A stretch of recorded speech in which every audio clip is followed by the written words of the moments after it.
அனைவருக்கும் வணக்கம். திருவாலப்புத்தூர் மாமா அவர்களுடைய 74வது பிறந்த தினம். இந்த பிறந்த தினத்தில் எனக்கும் பேசுவதற்கு வாய்ப்பளித்த மாமா அவர்களுடைய குடும்பத்தினருக்கு மிக்க என்னுடைய நன்றிகளையும் வணக்கத்தையும் தெரிவித்துக் கொள்கிறேன்.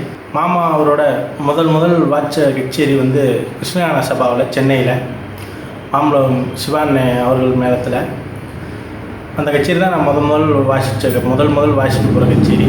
அந்த கச்சேரியில்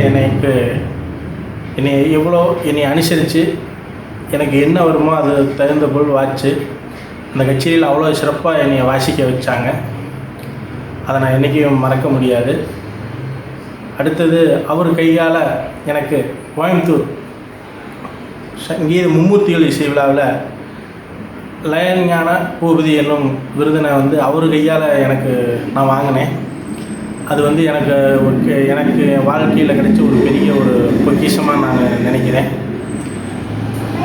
அது மட்டும் இல்லாமல் வாசித்த விதங்கள் பார்த்திங்கன்னா எங்களை போல் உள்ள இளைஞர்களுக்கு ஒரு வழிகாட்டியாக இருந்துச்சு. இன்றைக்கி நாங்கள் அந்த வழிகாட்டுதலின்படி தான் நாங்கள் எல்லோரும் வாசிட்டு வர்றோம். அதில் நான் அவங்களுடைய இது மட்டும் இல்லாமல் நல்லா பெரியவங்க மூத்த கலைஞர்கள் அனைவருடைய வழிமுறைகளை எப்படி என்னங்கிறத பார்த்து தான் நாங்கள் இன்றைக்கி அதை தான் பின்பற்றி வந்துகிட்ருக்குறோம். மாமா அவர்களுடைய அந்த உருப்படிகளுக்கு இதெல்லாம் வாசிக்கிறது ரொம்ப நான் சின்ன பிள்ளையிலேருந்தே நான் அவங்கள நிறையா நான் கேட்டுக்கிட்டு இருக்கிறேன். நான் ஒரு 5-6 வயசுலேருந்தே அவங்க இங்கே திண்டுக்கல் வெள்ளவநாயகர் கோயில் அப்புறம் பழனி அருணகிரிநாதர் விழாவுக்குலாம் வந்திருக்கிறாங்க. அப்போ எனக்கு அப்போ விவரம்லாம் தெரியாது. தவுள் வாசிப்பேன். நான் கச்சேரி எங்கே நடந்தாலும் போய் கேட்பேன். அப்பா கூட்டிகிட்டு போவாங்க. அதில் நான் கேட்டிருக்கிறேன்.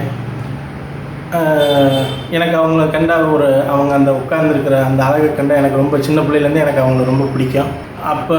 அப்படி நினச்சிட்டு இருக்கும்போது அவர் வாழ்ந்த காலத்தில் நானும் அந்த காலங்களில் வாழ்ந்தது மட்டும் இல்லாமல் அவரோட சேர்ந்து வாசிப்பதற்குண்டான வாய்ப்பை அளித்த அந்த கடவுளுக்கு மிக்க என்னுடைய சிறந்தாழ்ந்த நன்றிகளை தெரிவித்துக் கொள்கிறேன்.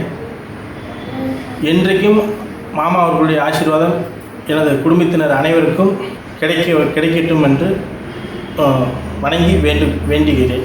நன்றி, வணக்கம்.